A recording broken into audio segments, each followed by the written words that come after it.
Hey everybody, it's Commander Clyde, and it's been a long time since we've seen this tier list here. Been a few months since I've updated the solo lane tier list, so that's about due for us that we take another look at this thing before we get too far out of date. As usual, the rules of the solo lane tier list. There are a lot of gods I have on place because I believe there are certain gods that simply are not made to play the role and can't do it effectively at all. Therefore, I do not place them in the tier list anywhere because it's just not appropriate. This isn't like support where you can kind of play anything as long as you have the right mindset about it. And so there are certain tools you need that make certain gods just more viable for it than others. And so here we are. I see a few I might need to place that I missed the last time. So I'll do that in a bit. But we're going to look at our top tier here as plus best solo laners. Cthulhu is a weird god to place because I literally do not see him. So I don't really know where he is right now as a solo laner because he gets banned every game. Now I don't know that he's really as effective as his ban rate would say he is. Of course, at a higher rank of play, yeah, he's probably quite dominant, but I think most of the time he's really kind of average in terms of the top tier of solo laners. So honestly, I feel like I kind of want to drop him down a bit just because we don't know where he is right now. And I can't effectively say he's the best solo laner just because I haven't seen it enough. I haven't seen him in so long. So I really don't know at this point. Mulan's still pretty good. I don't know if she's quite on that very top end anymore. Tyr might have overtaken her a little bit. There, just a little bit. Of course, the state of the game right now is something that I have responded to in a comment before saying that I think Nike is the best solo laner right now. And I will stick by that one. Because I don't know if there's a god that's more dominant off of early waves than Nike is. Granted, in some videos, you guys may have seen me fight Nikes and have a decent time at it. That's just because I haven't seen a very good Nike. You know.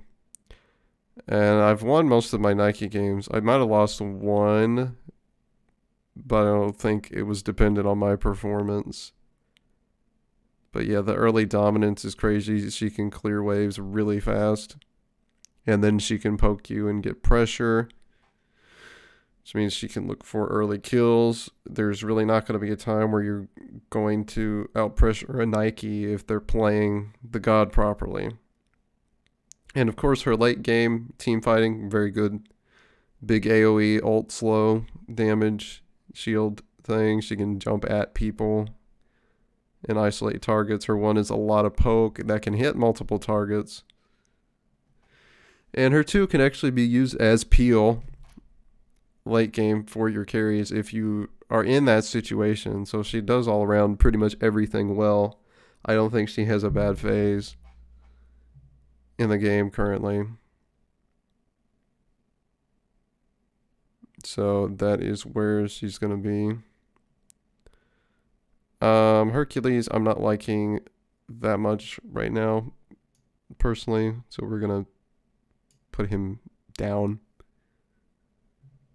He's not feeling that great right now. But replacing him, though, is Sun Wukong, who has shown quite an improved performance in recent months. I'm very happy with where this god is right now.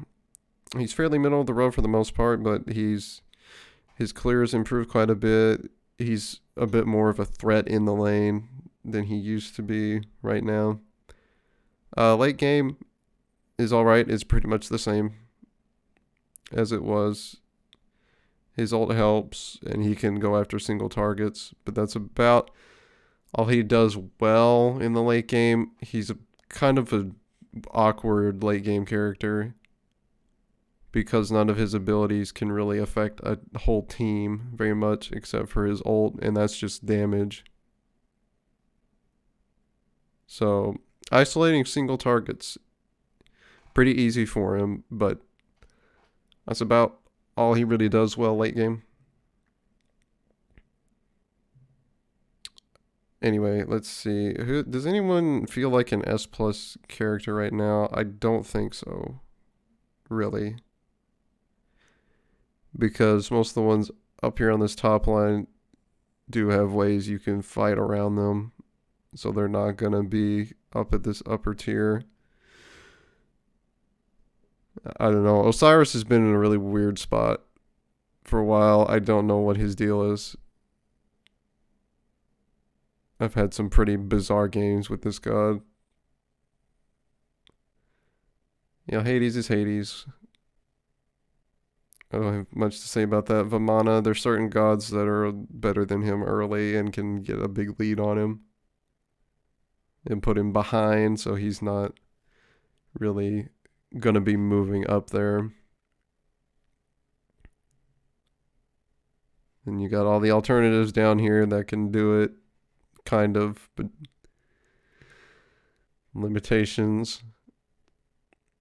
I don't think anybody here is gonna be moving. Camazotz is probably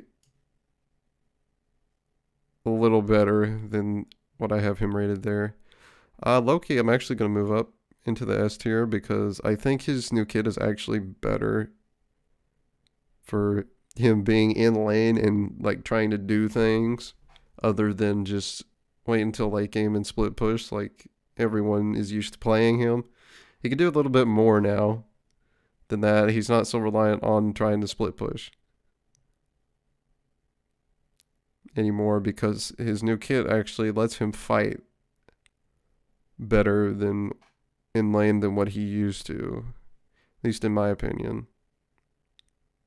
So slightly better. He's not just an annoying one trick kind of god. Of course, these guys still stay down here because bad. And again, the bottom tier is Hunter options for people who, for whatever reason, want to play Hunter in solo. I tried to give everybody, every kind of player, an option here. And I don't think any other Hunters can really play solo. Heim is just here because he's Heimdall and he's really annoying. Let's see. The solo Tsukuyomi work, not really. I've seen that. It's not good. Who else? Upwash is out of date. That doesn't work anymore. I know I had the Mercury video, but that doesn't work. I promise that's a bad call to ever do that. Okay, we are going to look at a couple here, Bacchus and Zhong, because I have seen that with some frequency. Baka, I don't really like him that much. I can put him in S tier just because his sustain's pretty annoying. And there are certain gods his ult's very helpful against that do let him get some early kills potentially. But most conventional solo lane gods are going to just beat him because he's just not strong enough in the lane. Zhong Kui is, of course, we'll put him right in between Kuzenbo and Terra here. He's not a solo lane god. He's not a god I've ever really liked in solo. People do use him though because his passive does work for that pretty well, and his sustain is really good. So those are the two things he's got going. If you're careful with him, you're not really going to get behind. At worst, you'll probably be able to stay even unless you're being too aggressive. In which case, mages get punished for that pretty easily in solo. Which is part of why I'm not a huge fan, but Zhong's kit is good for the solo lane in some aspects, so he gets a little bit of a pass. I think I'm going to put Fafnir down here in the alternate category.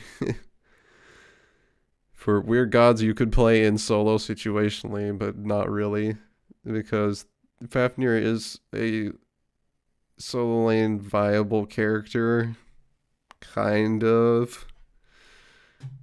His 3 kind of sucks. Is the one thing about him. His CC can be easy to avoid, and coming out of his dragon state is a pain, especially if you're in the middle of the lane. But I mean, if you can hit consistent poke and hit all your dragon stuff, then he's got some solo lane viability. In fact, I feel he's slightly better than Ymir because he's got more mobility than Ymir does. But still not an ideal option by any means. The rest of the gods we got here are not really solo laners, and I don't like them in the solo lane.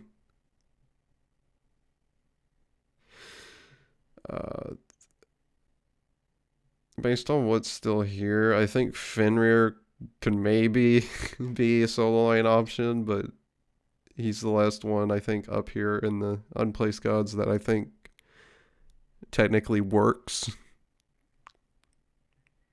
The rest I don't feel work. If you're playing any of these other gods, it's probably just a one-off trying to see what happens thing. Or you're just, screwing around. It's the only time the rest of these gods really work in the solo lane, apart from the ones we already have placed here. So really not big changes. Most of the top tier is the same, with a couple of additions there. As I said, you've got these gods here. If everything else is not available or doesn't feel right for the comp, got these down here. And you got these if you're really trying to be unique and do some weird stuff that isn't really viable. And then the not really viable, but if you're going to pick a hunter, there you go. And I think that's going to do it for the solo lane tier list update this time around, guys. I wish you could change the patch number here when you edit the list, but it doesn't let you do that, so I have to put it here and tell people what it's based on. Anyway, that's going to do it. Like and subscribe, guys, if you enjoyed that solo lane tier list update. As always, leave suggestions below in the comments about the tier list and what you agree with, what you don't agree with. And with that, check the helpful links down in the description, and I'll see you guys next time for some more Smite. Have a good one.